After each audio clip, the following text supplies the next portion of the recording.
हर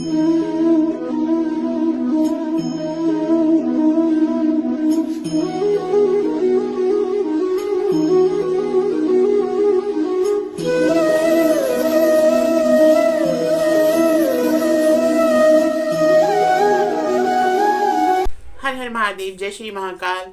कैसे हैं आप सब? कमेंट बॉक्स में ज़रूर बताइएगा। इस समय आप अपना और मेरा दोनों का यूट्यूब चैनल देख रहे हैं। मैं हूं आपकी सारथी ज्योति। आइए हम बात करते हैं आने वाले 2022 की, 2022 की बात करेंगे। हमें ऐसा क्या करना चाहिए कि हमारा जो पूरा साल है वह हमारे लिए बहुत शुभ हो। छोटे छोटे कार्य हैं, अगर हम ध्यान रखेंगे तो हम अपने पूरे साल को अपने लिए लाभकारी बना सकते हैं। मैंने आपको पहले भी बताया था वीडियो में कि यह साल शनि का साल है, कर्म प्रधान साल है। आप जैसे कर्म करेंगे वैसा ही फल प्राप्त करेंगे। शनि का और बृहस्पति देव का, दोनों देवों का बहुत बड़ा राशि परिवर्तन है। इन दोनों ग्रहों का इतना बड़ा परिवर्तन सब राशियों पर क्या प्रभाव करेगा और क्या फल देगा। अगर शनि देव हैं तो आप मान सकते हैं कि कर्म दाता है वह हमारे, हम जैसे कर्म करेंगे वैसा ही हमें फल मिलेगा। इसीलिए कहा है आपको कि यह साल परिश्रम का साल है। हम जितना परिश्रम करेंगे, जितना हम मेहनत करेंगे, उतना हम प्राप्त कर पाएंगे सभी ग्रहों का आशीर्वाद और सभी ग्रहों से लाभ प्राप्त कर पाएंगे। शनिदेव हमें अच्छे ही लाभ देंगे अगर हम अच्छे कर्म करेंगे। अपने किसी भी कार्य को करने के लिए हमें परिश्रम करना होगा। यह साल ऐसा नहीं होगा कि हमें भाग्य पर निर्भर रह सकें। भाग्य पर निर्भर मत रहिएगा। यह साल कर्म प्रधान साल है। आपको बार बार बताया जा रहा है कि शनि देव का साल है। अभी शुरू होगा साल सैटरडे, दैट मीन्स कि शनि देव का दिन। और इस साल जब संवत चेंज होगा हिंदू धर्म के अनुसार, जो हमारा कैलेंडर आएगा 1 अप्रैल को, उसमें इस साल का जो राजा है, जो हमारे स्वामी हैं, जो राजा हैं, वह भी शनि है। पिछला साल जो आपको बताया गया था कि मंगल राजा थे और मंगल ही मंत्री थे, लेकिन इस साल हमारे राजा जो हैं वह शनि हैं, शनि देव हैं। हमें ध्यान रखना पड़ेगा। अगर पूरा साल शनि देव के देख रेख में हमें काटना है तो सोचिए हमें फलदाता क्या फल देंगे। हमें अपने कर्मों को अच्छा करना होगा। कर्म प्रधान साल है। हम आपको अपनी वीडियो में ये कहते हैं कि बिलीव इन कर्मास, कर्मों पे बिलीव करिए, अपने कर्मों पे विश्वास रखिए, आपके रास्ते खुद ब खुद खुलते जाएंगे। छोटे छोटे कार्य हैं जो हम अपने नित्य प्रतिदिन अगर छोटा छोटा ध्यान रखें और इन बातों को अगर अपना लें तो हम अपने ग्रहों से बहुत कुछ प्राप्त कर सकते हैं, उनकी कृपा प्राप्त कर सकते हैं। ये कौन सी बातें हैं, आज हम आपसे वही बात करेंगे जिनको कर आप अपने आने वाले साल में बहुत कुछ प्राप्त कर सकते हैं, अपने दुखों से मुक्ति पा सकते हैं। जाने वाला साल 2021 बहुत कुछ लेके गया है हमसे। हमें बहुत सारी ऐसी मुसीबतों का, विपदाओं का सामना करना पड़ा। हमने अपने बहुतों को खोया। भगवान करे 2022 में ऐसा कुछ ना हो। भगवान करे सभी के घरों में सभी कुछ हो, सभी को बरकत मिले, सभी ऊंचाइयों को छुएं, सभी के घर में सब ठीक रहें, कोई भी बीमारी हमारे देश पर, हमारे घरों पर कोई असर ना करे। यह सब अगर हमें करना है तो हमें छोटी छोटी चीज़ों का ध्यान रखना पड़ेगा। यह जो उपाय आपको बताने जा रही हूँ वह पूरे साल के ग्रहों के परिवर्तन, राशि परिवर्तन, जो भी परिवर्तन हो रहे हैं उनको सोचकर ही बनाए गए हैं। उन्हें सोचकर ही आपको बताया जा रहा है। यह नहीं है कि ये परिवर्तन जो है कुछ और करेंगे और हमें कोई और उपाय आपको बता रहे हैं। छोटे छोटे से उपाय हैं, अगर आप ध्यान रखते हैं तो आपका राशि परिवर्तन जो है, जो थोड़ा बहुत ऊपर नीचे भी होगा, जो हमें हानिकारक भी होना होगा या हमें कोई ऐसी बात होगी जो परेशान करना चाहेगी, वह भी नहीं करेगी अगर हम ये छोटी छोटी चीज़ों को 2022 में अपना लें। तो आइए देखते हैं वह कौन सी आदतें हैं जो हमें अपनानी होंगी, वह कौन सी बातें हैं जिनका हमें ध्यान रखना पड़ेगा। कर्म प्रधान देश है, कर्म प्रधान साल है, कर्मों का फल मिलेगा। इसलिए सबसे पहले आपसे एक विनती करूंगी कि इस साल में कोई ऐसा कर्म मत कीजिएगा, कोई ऐसी बात मत किसी से कहिएगा कि किसी का दिल दुखे, किसी को कोई आहत हो, कोई परेशान हो, किसी का आप अपमान मत कीजिएगा। अगर आप अपमान करेंगे तो सोचिए शनिदेव हमें क्या फल देंगे। जो जैसा करेगा वो वैसा फल प्राप्त करेगा। बड़ों का आदर कीजिएगा। इस साल जितना हो सके बड़ों का आदर कीजिएगा।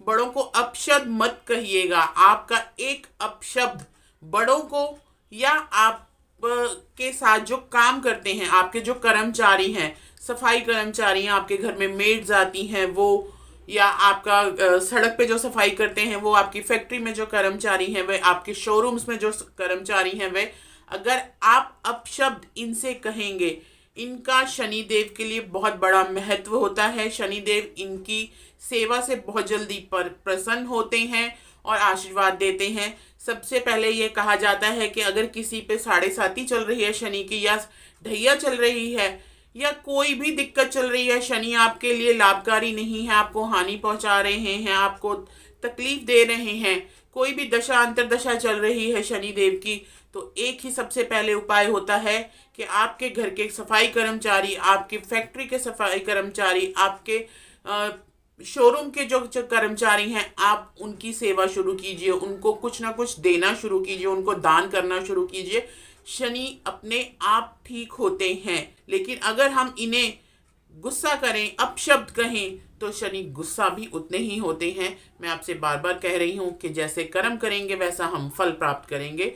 और अगर हम ऐसे इंसान को जो कि आपकी फैक्ट्री में काम करता है, आपके शोरूम में काम करता है, सड़कों पर सफाई कर्मचारी हैं, आपके घर की मेड्स हैं, जो भी हैं, अगर आप अपशब्द कहेंगे तो आप ये सोचिए कि आप अपने लिए खुद ही मुसीबत मोल ले रहे हैं।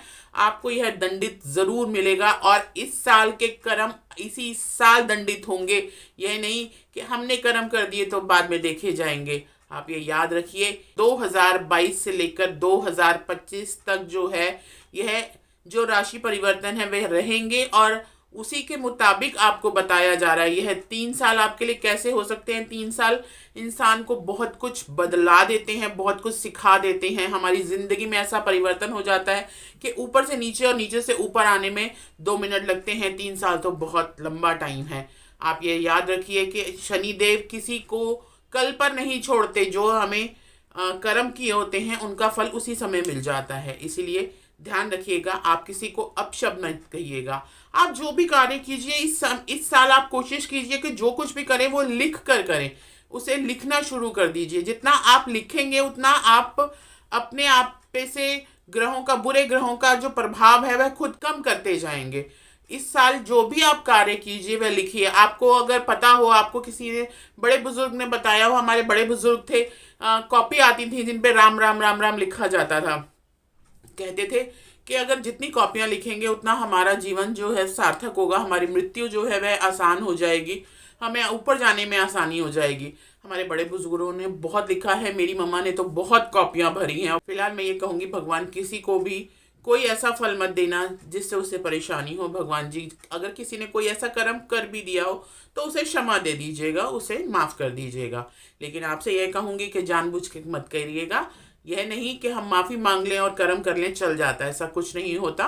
अगर कर्म किया है तो फल भुगतना पड़ता है। माफ़ी के बाद कुछ कम हो जाता है, वो भी अगर हमारे ग्रह जो है हम पर दया दृष्टि दिखा दें तो, अन्यथा हमें वह भुगतना ही पड़ता है। आप ऐसे कर्म कीजिएगा कि किसी का दिल मत दुखाइएगा। आप इस साल जिस भी कार्य में आपको लगता है कि कोई आपका शत्रु है, या आप कोई चीज़ जिसे छोड़ना चाहते हैं जो आपके लिए परेशान करती है, उस चीज़ का नाम जो है उसको लिखिए एक सफ़ेद पेपर पर ब्लैक पेन से, जो आप अपनी ज़िंदगी में नहीं चाहते। यह काम आप शुरू में ही कर लीजिएगा, पहले हफ्ते में ही। मैं तो ये कहूँगी, अगर पहले दिन कर लेते हैं तो बहुत अच्छी बात है, नहीं तो शुरू के हफ्ते में 1 से 5 तारीख के बीच में कभी भी यह काम कर लीजिएगा, ताकि आने वाला साल आपके लिए बहुत अच्छा हो। आपका कोई भी ऐसा कार्य है जो आपको तंग कर, कोई आपकी ज़िंदगी में कोई ऐसी चीज़ जो आप नहीं चाहते, जिससे आप परेशान हैं, किसी शत्रु से परेशान है, तो उसका नाम आप एक वाइट पेपर लीजिए और उस पर लिखिए 17 बार, और उसे जला दीजिए और उस जली हुई राख को फ्लश आउट कर दीजिए। देखिए, बहुत जल्दी वह चीज़ आपकी ज़िंदगी से चली जाएगी। आप पर प्रभाव उसका जो है वह कम हो जाएगा, आपके शत्रुओं का प्रभाव आप पर कम हो जाएगा, शत्रु आपके मित्र बन जाएंगे। आप जिस चीज़ को नहीं चाहते वह चीज़ आपके लाइफ से धीरे धीरे चली जाएगी। लेकिन प्रभु से माफ़ी मांगिएगा। अगर आपने भी कोई ऐसा कार्य किया है तो उसकी माफ़ी पहले मांग लीजिएगा, उसके बाद यह कीजिएगा। आप भी किसी के लिए शत्रुता का भाव मत रखिएगा, बल्कि मैं तो आपसे ये कहूंगी कि आने वाले साल में हर किसी को माफ कर दीजिए। अगर आपसे किसी ने कुछ कहा भी है तो कोई बात नहीं, माफ कीजिए, आप सॉरी बोल दीजिए, आप फोन कीजिए। आपसे कोई नाराज है, आप किसी से नाराज हैं, आप फोन कीजिए और सॉरी बोल दीजिए। कोई बड़ी बात नहीं है, सॉरी बोलने में कोई घिसता नहीं है।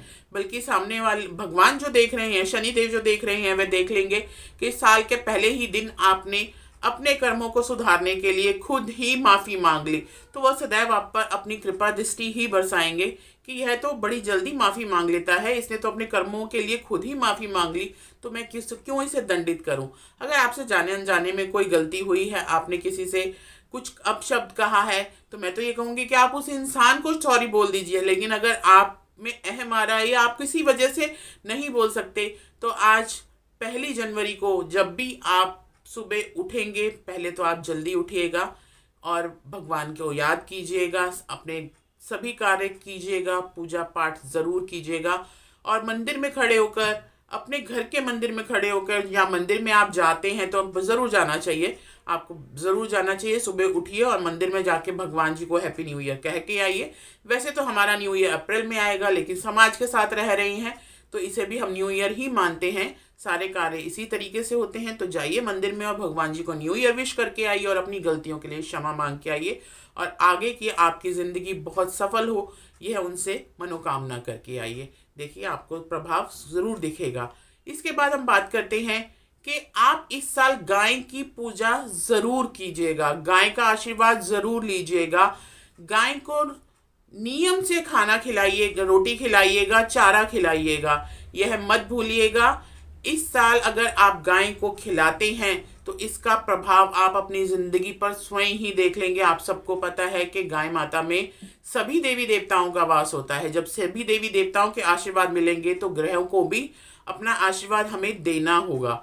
इसलिए आप कोशिश कीजिए कि इस साल आप नियम से गाय को रोटी खिलाएं, गुड़ रखकर या शक्कर रखकर, जो भी मीठा आपके घर में हो, चीनी हो तो चीनी रखकर खिलाइए, लेकिन ज़रूर खिलाइए। और गाय के ऊपर हाथ फेरिए। अगर आप गाय के ऊपर हाथ फेरेंगे, आपको दिखेगा, आपको महसूस होगा कि गाय को बहुत अच्छा लगता है। आप गाय के गर्दन पे हाथ चलाइए, वो अपनी गर्दन को और ऊंचा कर देती हैं कि और कीजिए, उनको बहुत अच्छा लगता है। गाय की पूंछ को अपने सिर पर रखने की कोशिश कीजिए आशीर्वाद के रूप में। गाय माता का मुख जो है वह आशीर्वाद नहीं देता, गाय माता की पूंछ जो है। गाय माता की पूजा, गाय माता को पीछे से पूजा जाता है। गाय माता का जो मुख होता है उसे शुद्ध नहीं माना जाता, वह श्रापित है। लेकिन गाय माता की अगर हम परिक्रमा भी करते हैं तो हमें पीछे से शुरू करनी पड़ती है और मुख नहीं आना पड़ता, पीछे से ही घूमना पड़ता है। हम उनके मुख तक नहीं जा सकते, उनका मुख श्रापित होता है।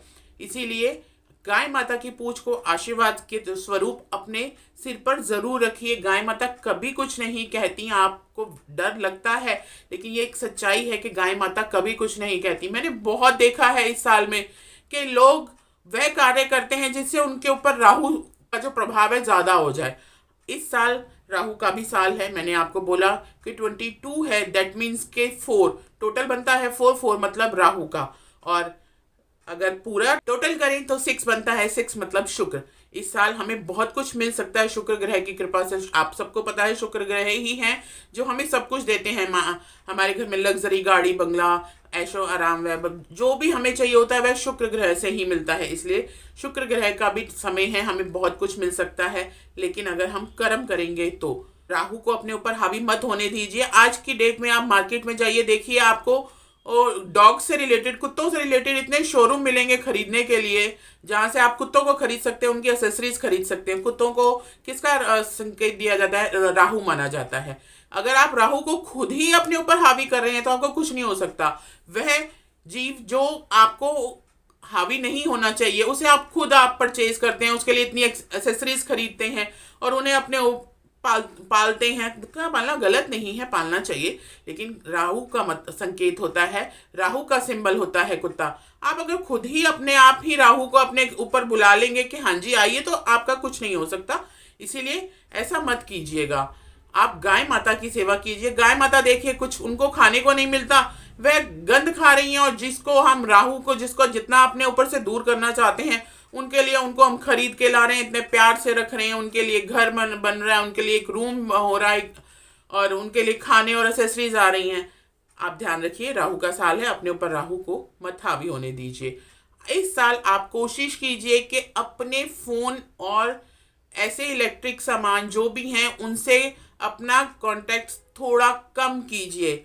आपको याद होगा पहले ज़माने में शादी होती थी तो लड़का लड़की ने देखा भी नहीं होता था एक दूसरे को, लेकिन उनका जीवन इतना आराम से चलता था कि कोई दिक्कत नहीं, कोई परेशानी नहीं, कोई लड़ाई झगड़े नहीं होते थे, कोई तलाक नहीं होते थे, कुछ नहीं होते।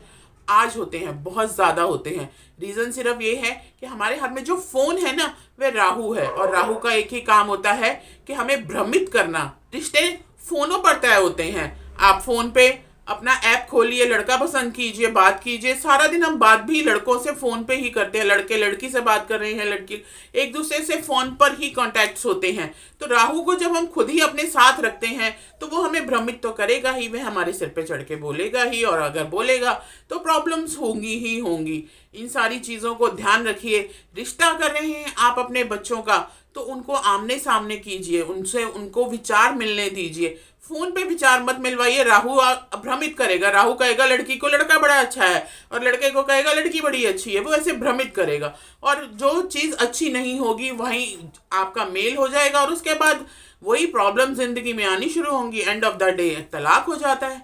क्यों होता है यह सब, कभी आपने नोटिस किया है? नहीं। आज मैं आपकी सारथी हूँ इसलिए आपको बता रही हूँ कि ध्यान रखिए, यह सारी चीज़ें फ़ोन पर नहीं होनी चाहिए। आप मिलिए, आपस में एक दूसरे के विचार जानिए, एक दूसरे को देखिए। आप जब एक दूसरे को सामने एकदम एक दूसरे के साथ देखते हैं तो उनकी पॉजिटिविटी या उनकी नेगेटिविटी आप खुद महसूस कर सकते हैं।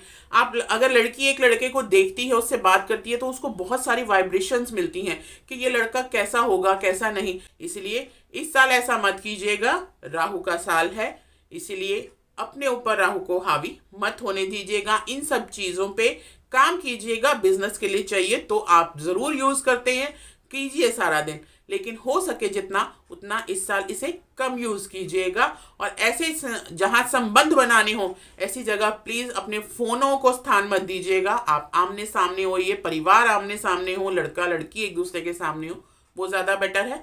अगर आप ऐसे रिश्ता करेंगे तो आपका रिश्ता चलेगा, आपका रिश्ता निभेगा, बहुत प्यार होगा उस रिश्ते में, मान सम्मान होगा उस रिश्ते में, एक दूसरे के प्रति जो है हम समर्पण कर पाएंगे। लेकिन अगर हम फ़ोनों पे करेंगे तो सॉरी, मैं आपको कहूँगी कि यह राहु भ्रमित करेगा और उसके बाद नतीजा क्या होगा वह हम सब जानते हैं।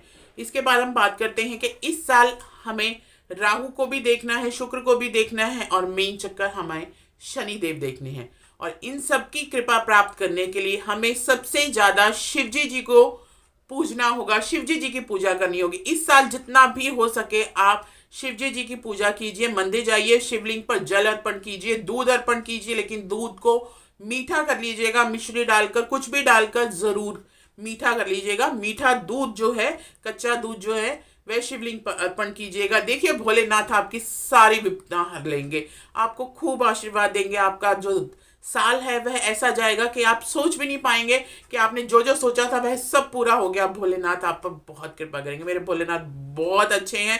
आप एक बार दिल से पुकारिए, वो आपके साथ आके खड़े हो जाते हैं, हमेशा हो जाते हैं।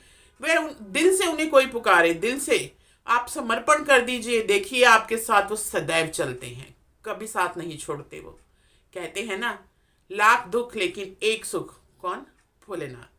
आप भोलेनाथ की पूजा तो कीजिए, देखिए फल आपको खुद मिलेगा और ऐसे चमत्कार देखने को मिलेंगे जो आपने कभी सोचे भी नहीं होंगे ज़िंदगी में। आप करके देखिएगा। इसके बाद हम बात करते हैं अमावस की। जब भी इस साल में अमावस आए आप कुछ ना कुछ दान ज़रूर कीजिएगा। अमावस में दान करना सबसे महत्वपूर्ण होता है।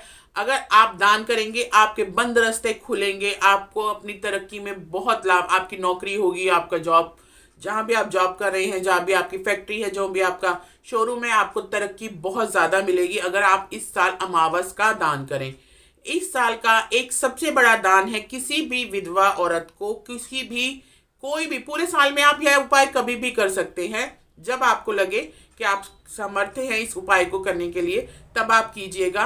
एक विधवा औरत को चमड़े से बनी कोई भी चीज़ आप दान कीजिए और देखिए अपनी ज़िंदगी में प्रभाव, आपको चमत्कार दिखेंगे। इस उपाय को करने के लिए महा उपाय है, इसे कीजिएगा ज़रूर। जब भी आपकी सामर्थ्य हो आप कभी भी कर सकते हैं। कोई डेट, कोई मंथ, ऐसा कुछ भी फिक्स नहीं है। जब भी आपको लगे आप तब कीजिएगा। यह छोटे छोटे उपाय हैं, कीजिए अपनी जिंदगी में और प्रभाव देखिए।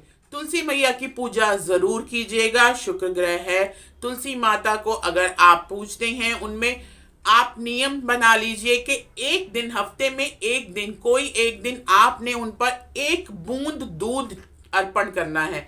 देखिए, अगर आपने ज्यादा दूध अर्पण किया तो तुलसी जी खराब हो जाती हैं, इसलिए मैं आपको समझा रही हूँ, सिर्फ एक बूंद दूध अर्पण करना है।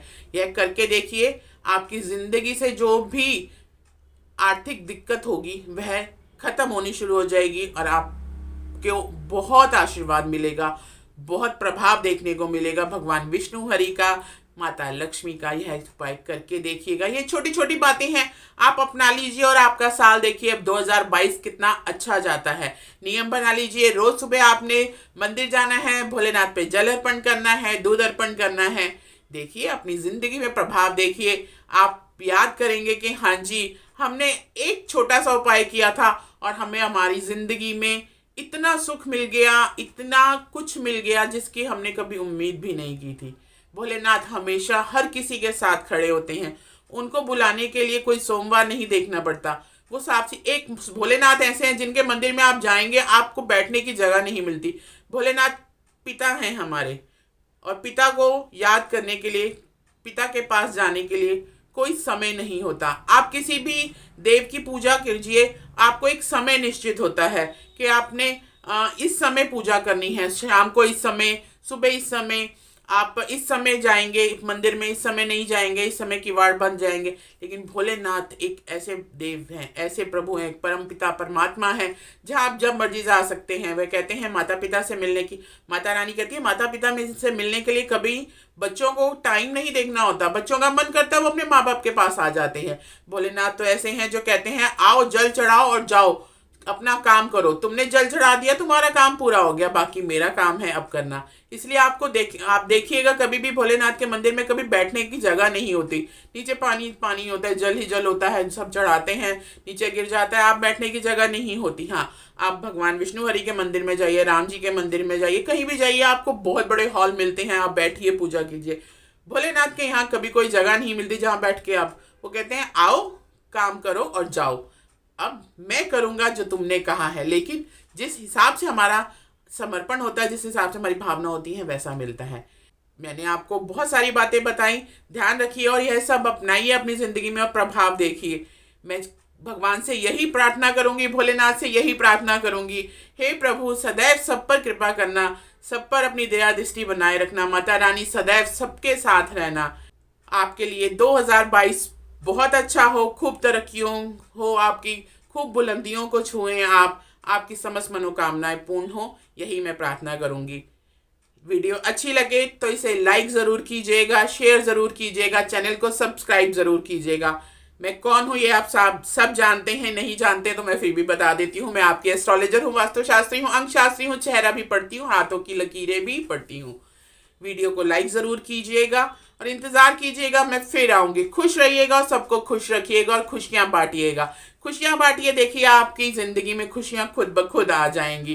2022 में सबसे पहला काम कीजिए कि खुश, इतना स्माइलिंग फेस रखिए, इतनी खुशियाँ बांटिए कि सब अपने आप ही आपको भी खुश रखें, भगवान भी आप पे खुशियों भरा आशीर्वाद बरसाएं। यही मैं प्रार्थना करूँगी। इंतज़ार कीजिएगा, मैं फिर आऊँगी कुछ नया, कुछ अद्भुत लेकर। हर हर महादेव, जय श्री महाकाल।